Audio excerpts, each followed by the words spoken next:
All right, guys, welcome to the Facebook Live. And in this Facebook Live edition, we're going to have Keith Czechowicz from North Oaks Law talk about will and trust management. He is a will and trust lawyer, and I just wanted to bounce some questions off of you. This so everybody understands like where you come from, your background a little bit, and then we can kind of get into um, our will and trust deal. Sounds perfect. Yep. So Keith, how long have you been doing law as far as will and trust is concerned? Yeah, so I graduated from William Mitchell right here in St. Paul in 2015. So coming up this spring on 9 years. 9 years. Okay. Yep. And is the whole time have you been doing trust management, or you started doing something different? Yeah, so for the first about two and a half years of my career, I was doing some litigation stuff downtown Minneapolis at a couple different law firms, and then got some experience because the firm also did some estate planning work, so wills, trusts, probate, and I was able to kind of learn the tricks of the trade when I was there, and then I opened up my own firm ultimately in 2019, so 5 years ago. Okay. And so since you've been at this firm, um, how important do you think of all the clients that you have seen is setting up a will and trust? Yeah, I mean it's critically important. It's you look at essentially, and I consider it all part of a comprehensive estate plan. So a will and a trust, as well as a financial power of attorney and healthcare directive. Because you got the will and the trust, and basically those are your documents for after you pass on. And the trust actually does affect some things while you're alive as well. But then the POA and the healthcare directive affect you if you're alive, but you're also incapacitated. So if you get sick or get in an accident, obviously with aging folks, things like dementia and Alzheimer's, those are super important to have as well. But really, just protecting you and your assets and your family. Having that estate plan, the will, and the trust, very, very important. So, like from experience, what happens when people don't have that set up? I know that I have my own personal experience with this as well, but when people die, I think that sometimes we think that, we can just pass this on to somebody else and it'd be easy. And if we have a house or a car or money in the bank, just a simple thing, we can just go down there and take it out. But I know that's not always the case. No. Yeah. If you pass away without a will or a trust, it's what they call dying intestate. It's just a fancy word for dying without a will. And basically the estate, all of your stuff that you own is going to need to go through probate. And probate is basically a court proceeding where, a judge winds up freezing the estate assets until an executor or personal representative can be appointed. Probate takes a long time. In my experience, it's 1 to 2 years. It can be longer than that. I know, Cedric, you've shared your experience with me and the dealings with a probate system that's taken well beyond 2 years. But it costs a lot of money in legal fees, and time really is the biggest thing. But you miss an opportunity to name your beneficiaries, name who you want to be in charge of settling your estate, paying your taxes, all those kinds of things. And then less of your hard-earned estate is going to go to your beneficiaries. Back to where he was. So, creating the will and trust is obviously very important. I always, I can just attest to that because when my great aunt had passed, she did set up a trust. Some of it wasn't quite written correctly. And so I did end up going into probate, and it did take 2 years. And I think I might have spent upwards of probably $150,000 on this fees and attorneys. And so it's definitely something I wish that, my aunt would have took more time in creating and sitting down with the actual, because she didn't use a regular attorney. She used I guess they have in those retirement communities, they try to get you to come down there and set up the estate, but they have like one attorney, and they get basically this, I guess they call it a boilerplate or something they call it. Right, So right. Kind of forms that they pass around, probably. yeah. So I mean, she did one of those numbers. She did something, but it wasn't. It could have been done a lot better. Right. Um, Yeah, there's so much that you can miss out on in terms of efficiency, quick planning, avoiding probate, and then taxes. The other big one is like I see so many horror stories as far as people paying taxes that they shouldn't have to pay. Like I'm all for paying taxes that are owed, but not more than what needs to be owed, right? Like whatever the legal amount that I'm supposed to pay in, that's what we want to pay in, but we don't want to just, give up extra components of the estate just mhm. for planning. So, a lot of examples of doing things in a tax efficient way as well. Right. And so, just kind of segue a little bit into obviously, obviously we just talked about how important it is, but just avoiding the probate. I mean, you can probably speak to your own, testament about, people or your clients that had to go into probate because they didn't have this stuff set up. Exactly. Yeah, I mean, a big part of my practice is probate, and so people that um, probate is the legal process for transferring assets from somebody who passed away to their heirs and beneficiaries. And so, what happens though is that the judge has to freeze the estate until the personal representative can be appointed. Creditors get notified for 4 months. People can lay claim to the estate, whether their claim has merit or does not have merit. So you do get frivolous claims against people's estates. And the long and short of it is that it winds up taking 12 to 24 months, and it costs significant amount of time, grief, and then of course money for. Um, and so yeah, I mean we had one recently where a gentleman had moved homes, and didn't put his house into a trust before he passed away. So shortly after moving passed, and long story short, we're over a year into a probate, with a situation where a trust could have easily been set up to hold the house, and then if he had passed away, his children would have been able to sell the house right away and get their cash from the house immediately, as opposed to having to carry a house for 12 months, which, as you know, Cedric, means you get 12 more months of property taxes and Mhm. 12 more months bills, all those kinds of things. So they wound up not it's not just all the legal fees, but it's also just the carrying costs of holding an estate for an extra year or 2 years. So Right. And I do think that, we all have families, whether you have no kids or you have 10 kids or you have, 10 brothers, 10 sisters, mother, cousin, whatever. When you pass, everybody's going to lay claim to whatever you had if you have something. And so, can you talk about how important it is to protect your investments? mhm. Yeah, the hardest estates are always the ones, never married, but with a lot of nieces and nephews, and then also blended families, right? Second relationships, people with kids from different people, like first wife, second wife, multiple kids. Somebody gets married, it's a Brady Bunch situation. They each have their own kids, um, because those are the ones where there tends to be more after people pass away, whether it's auntie promised me her car or her Hmm. jewelry. So people wind up with different expectations and different claims and promises and stuff. But at the end of the day, you can get out in front of all of that together to make that really clear and minimize those family conflicts. So I think that's really important. It's a roadmap so that your family isn't fighting about what to do with your estate, and then providing them with the tools to do it quickly, right? Not have it drag on for a year or 2 years. Be able to make their peace, pay your taxes, and then move on in a way that doesn't cause them grief for a long time. Right. And so, for a lot of these viewers, obviously I'm in the business of selling houses, and all these folks probably have a house.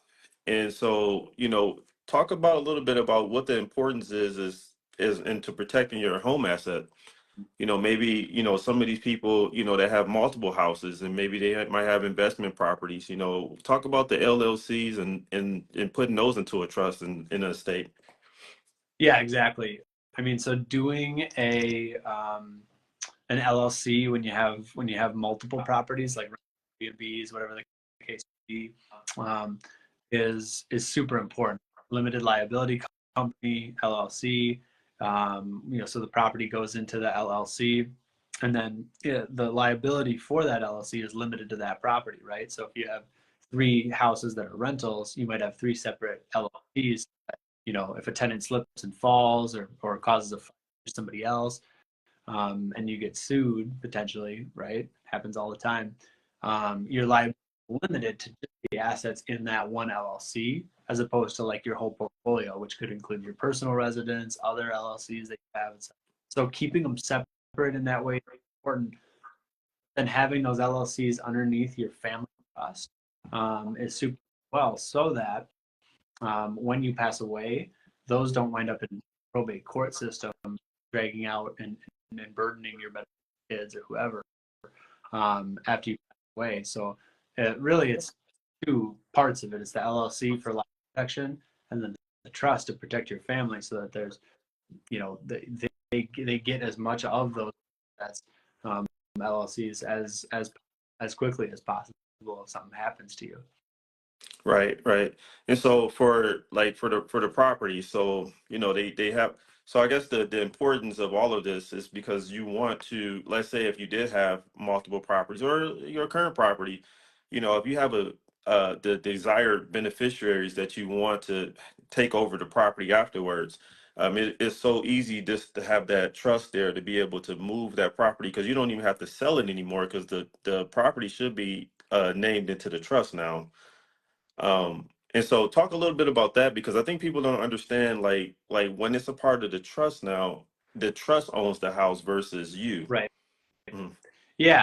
Yeah. And it's super simple. It sounds complicated, right? I'm going to put my house into the trust. What is this trust? Who's making all that? But really, the trust is you during your lifetime. Like, it uses your social security number. It doesn't have to have its own tax ID or anything like that. You don't have to file separate trust tax returns for it. But what happens is that, during your lifetime, the house goes into the trust, but you own the trust. So you can do whatever you want with it. You can, sell the house in the future, or you can get a second mortgage if you need to pull some equity out of to buy another property, for example.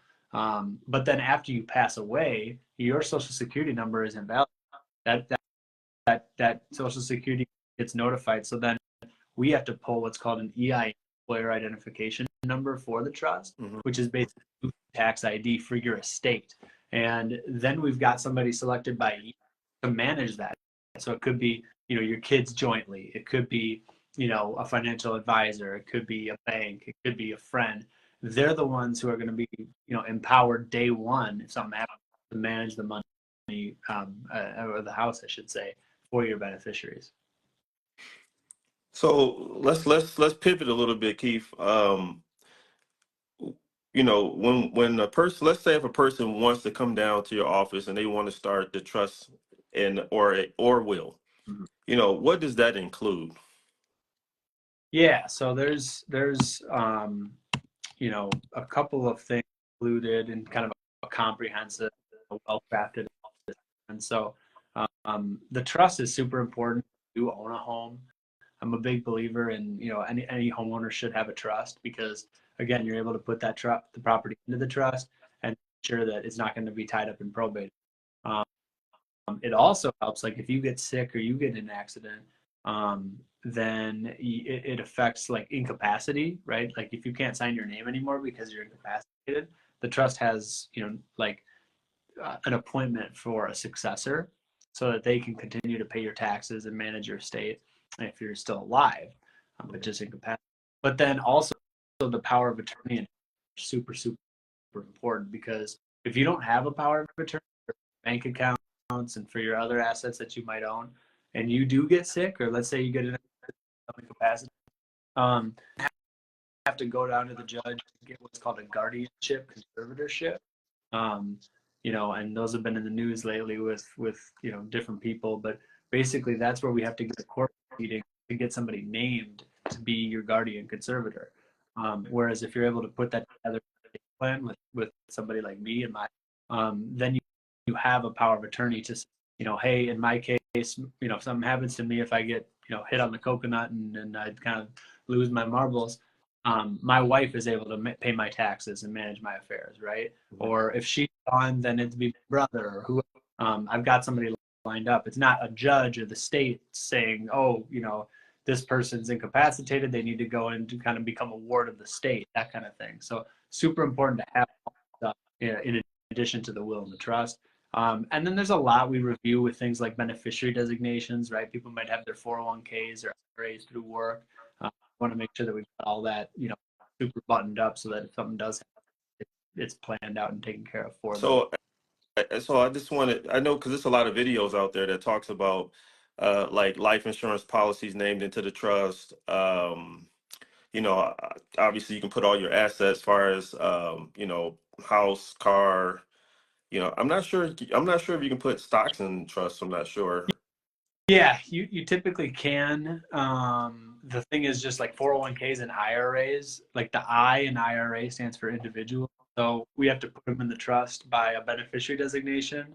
We don't actually retitle that into the trust. It's kind Hmm. of a motto. It still gets into the trust, but it's just when does it get there during your lifetime or after you pass?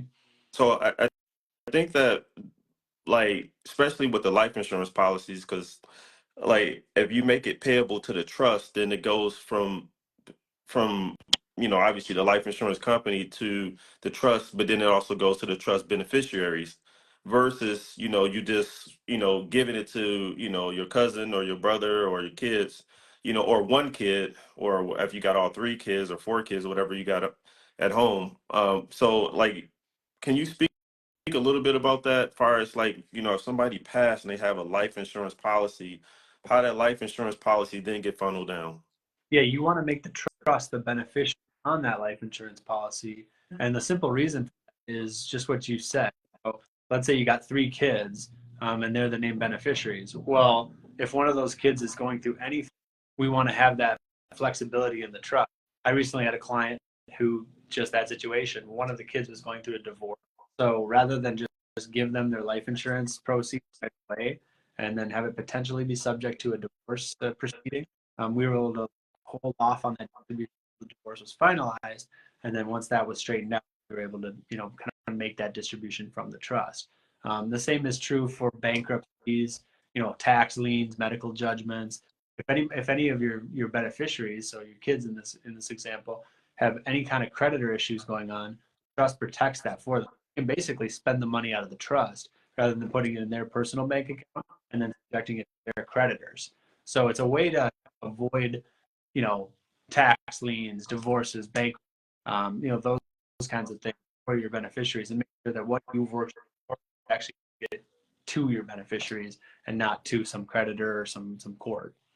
Yeah, so that's a good point. So I mean, obviously, we want people to the money to go where it should. So like if in the situation you just named about the the son going through a divorce and the wife said, hey, I know you got this life insurance policy, I won't have, or whatever, but she can't technically get it because it was made out into the trust, not made out into him, even though he's a beneficiary.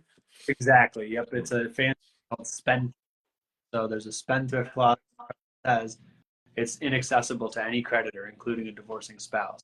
Oh, Um, wow. the big why we do trust too is to protect the next generation. So protect your kids essentially from Mhm. this that may or may not even be, present now, but it's impossible to predict, right? If somebody's going to be going through some sort of lawsuit, divorce, or something at the time when you or I pass away, hopefully, decades from now. So it's a way to Right. just protect. I'm trying to think of another question to kind of bounce off of that. So I guess, how long does it take for one to set this up? Yeah, I mean, it's a process of 3 to 4 weeks, I would say. So typically about just because it takes some time to get all the papers drafted up. They're long, they've got a lot of verbiage to them. Typically, we'll have a review meeting and go through everything and make sure people understand. And then we have an appointment in the office where we do notary, witnesses, get everything signed, printed, bound, and scanned in, so that originals, but then everybody has a backup copy, right? So if something happens, everybody's on the same page with what the documents So say. you do. So you just said something that was key because you have to bring a witness there. You have to personally bring a witness there. Yeah, no, I mean, so like we would provide that in the Okay. office. We would be disinterested parties, so that there's no, allegation that, hey, this person was just their buddy, and didn't really witness this. They just witnessed it after the fact or whatever. Like, we just wanted to make sure that there's no fraud or influence. So we have disinterested parties as witness, and then notary, all of which we provide in the office. So we have a question, and I believe when we talk about the allocation of the trust. So um, I guess the question is if the individual that passed has student loans, but they created a trust and they put all their assets inside the trust. Does the next generation have to deal with the student loans as well? Yeah, that's a great question. And typically no, because typically the way that creditors get repaid is by opening up a probate. Now, depending on the size of those loans, um, any creditor, including the federal guarantors for students, can actually petition the court to open up a probate after other assets, right? Non-probate trust. Technically, creditors can always sue, but having the trust with those spendthrift protections makes it much less likely that they would, and even less likely that they would be successful in any type of lawsuit. But yeah, I mean, I always tell people can sue anybody for anything. I can sue Yeah. society, just what it is, but yeah, generally no trust. It limits the ability of anybody to claw back at these. Yeah, 'cause I think you said something before that about it protects you from any creditors. Right. So if they come back and say, "Hey, you owe us money, and here you got this money, we know you have," especially if the person died and they had a house or something like that, and they know that the house is in the. I mean, if it was still in the individual's Right. name, and then they'd be like, "Hey, you owe us something." Well, then there's a probate, and the creditors get notified in the newspaper. Believe it or not, there's still things called newspapers out there, and these probate notices get 4 months in a newspaper. It's a state law; they have to do it. And so then the creditors come forward to the court and say, "Hey, here's what this person owed me. Here's my claim." And then when the house gets sold, the creditors get paid first. You don't get paid first; the creditors get paid Oh wow. first. So it is super important to do the trust so that your kids get paid first, and the creditors come to the court before the court proceeding. Hmm. Okay. So just wrapping up a little bit, we talked about obviously how to protect your investments, for those that's watching and they have a bunch of houses or a bunch of, precious paintings, you don't really see it as often, but or a bunch of money in the bank. Gold, Um, oh, I'm sorry, what you say again? gold bars in the same. Gold bars, yes, or because they could have some investment in gold. Totally. Um, and this the whole protection thing in the whole, in a nutshell, because obviously you worked hard for all of this stuff that you got in your life, and then you don't want to, if something was to happen to you, pass, and then you have to then give it all away to somebody else. So then it's not really creating any type of generational wealth. And I know that's what we talk about in real estate Right. is creating generational wealth, but you can't create it if you don't have this stuff set up, because then somebody else will get the, if they owe a bunch of money, then they basically get the house and all that stuff. And to that point, I guess we can make another point about this as well, because when people pass, when they die with the house still in their name, can you speak to that? Yeah, you lose the generational wealth, or at least a portion of it, because when people die with the house, just it winds up sitting in probate for a long I mentioned before, you pay property taxes each and every month, right? It gets prorated out to the days that you own the house. So each and every month there's property taxes. There's court fees. There's the time value of money, right? The money and the bank accounts and everything are frozen, and they can't, grow by getting them to your kids, who can then, invest them in other properties, stocks and bonds and stuff. So yeah, you lose a lot of generational wealth building opportunities. Even when you own real estate, you don't have it planned properly, and that's really what doing an estate plan is all about. Is just having a really clear roadmap for your kids, for beneficiaries, during your life. Uh, Keith, where can they find you? Yeah. So my office is in White Bear Lake, right here in the Twin Cities. I'm from the Twin Cities, born and raised. If you just look up law of my firm, so three words, North Oaks Law, and maybe we can post the email address, the contact at the office, and that. Certainly get in contact with Cedric, and he can contact details. I'm always happy to have a consultation, a conversation, really, to talk about. I don't charge for the initial consultation like that. So if you're worried about fees or anything, it's just really a conversation. Is what do you have? What are some goals and ways to get there? Yeah, no, because I would say this. Keith, you still there? Okay. I would say this, making this whole thing less intimidating, because I know a lot of people are intimidated by attorneys because they feel like, they're going to, rip them off or, charge them a bunch of money. So I think that, what you guys have in the, no consultation fee, that definitely give people the peace of mind. They can come there and they don't feel like, they looking at their watch because, they charging $500 an hour. Right. Yeah, we're super transparent. And again, and depending on what somebody has, the fees can vary. But I will say pretty much everything we do is flat fee. So after we get all your information and the family and what the situation is, we're typically able to give you a quote on, and that's it. It's a one-time flat. It's just like, anything else you would buy. That's the fee, and what the price is. So it's an investment for sure, but at least it's not an unknown. There are a lot of attorneys that get you on the quarterly billing plan or the monthly billing plan where you're afraid to email them or you're afraid to call them because you're going to pick up the phone. So we don't operate that way. Well, I definitely appreciate the time, Keith. I know that a lot of people really need to hear this stuff, and I know we harp about home ownership and stuff like that, but I just wanted to take some time, today just to talk about the other pieces of home ownership, and that if you want to keep that home and be able to pass down the home or give it to somebody, we definitely don't want you to lose it in any type of way to other elements other than what your desires are. Right. And so I definitely appreciate you, Keith, for this time. Obviously you can reach Keith at North Oaks Law over in White Bear, and I will also post I think you have a Facebook business page. Yeah, that's business right. page. Yep. I'm not super active on it. It's more on the website, but you can check that out as well.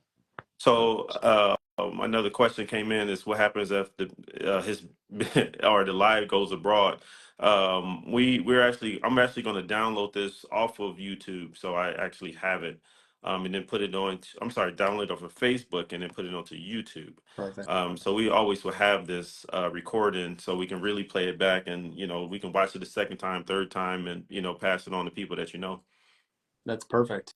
Yeah. No, and again, we try and make this stuff unintimidating and approachable. So just come forward with questions. I'm happy to help. We ultimately just want to help as many people as we can, and help people protect their assets so that, as you said, we can build that generational wealth. Perfect, my friend. You have a good night. All right. Hey, you take care. Thank you. You too. Bye-bye.